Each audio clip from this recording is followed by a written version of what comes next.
All right, so we've got a couple super fresh Sanwas here. We're going to open them up and we're going to actually, before we even assemble the thing, swap in these nice joysticks. They'll make our lives a little easier later on.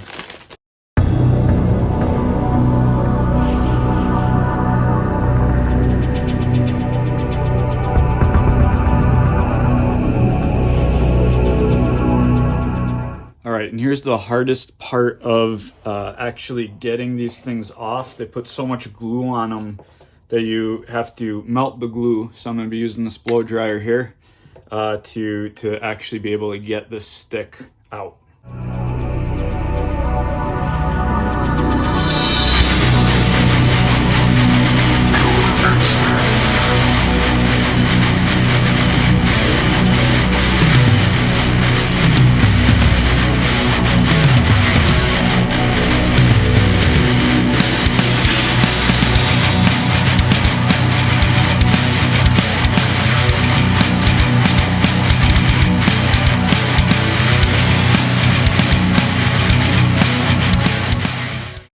All right, so what you guys didn't see there off camera is once I got it really warm, like you can feel it's very warm to the touch, I just gave a little tap, just a baby tap with a hammer to the tip here on the front side of the panel, and the thing just pops off.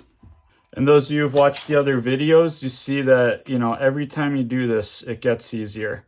So I have people reaching out pretty often, you know, with asking for help with their first mod. And the first one's always the hardest. You're gonna make mistakes, but that's, you know, part of the learning process in anything. Yeah, I really don't remember the sticks looking like this. I've actually never seen a stick that looks like this. And they do have a little Arcade1Up trademark on it. So I wonder if they're actually like making some proprietary stuff to cut down on costs. Oh, and these tricky sons of guns, they actually made the holes different so that the holes on the Sanwa no longer line up with the holes on the Arcade1Up. That really sucks. Like someone said they try to make it easy to mod these things, and like they're definitely trying to discourage modding, which is really unfortunate because that's a big part of this hobby that's fun for people. Like, yeah, this is awful. Like why would they make it so I can't attach their own bracket to, you know, one of the most popular joysticks out there? Which again, if you're going to spend, you know, $700 on an arcade cabinet and they're not even going to use high-end parts, make it easy for people that want high-end parts to mod them. All right, so we got two holes we can use. We're going to use those to start.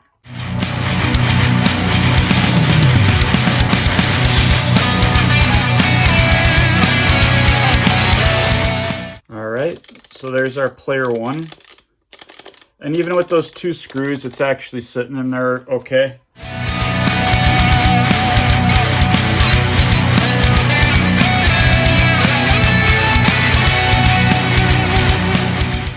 All right, just make sure that the connector's sitting flush, which it is now. All right, so left, right will go in here. So this is labeled left, right, and this input in the back here is labeled left, right. And then that would mean that this one is up, down, which you can see down, up, pointing to here. And that's it. That is player one. We have Sanwa sticks in player one now.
So now we have 2 Sanwas in player 1 and 2 ready to go. Again, it was really interesting that Arcade1Up actually moved the holes on their brackets here, so you can't use them for mounting your Sanwas on it, which is really unfortunate because I liked with the other ones I was able to do that. And the other thing that's really interesting is it looks like they have their own proprietary joysticks now. Like it's literally Arcade1Up branded. And we'll rip these buttons open when the Sanwas come to see what's going on in these new generic buttons as well. But for now, if you want to mod your KI cab, this is how you can do it. You can use 2 screws two screw holes that are already there from the Arcade1Up. And then if you just reactivate the glue with heat, like these things are on there like rocks, even with 2 screws. I might, once I confirm everything's working and reopen this to do the buttons, add a couple more screws on them. But for now, I'm perfectly fine with it. These things don't wobble at all, and they are in there rock solid. And man, it is crazy what a difference these joysticks make. Like, it just feels dramatically different already. All right, so that is it. Hopefully that helped somebody.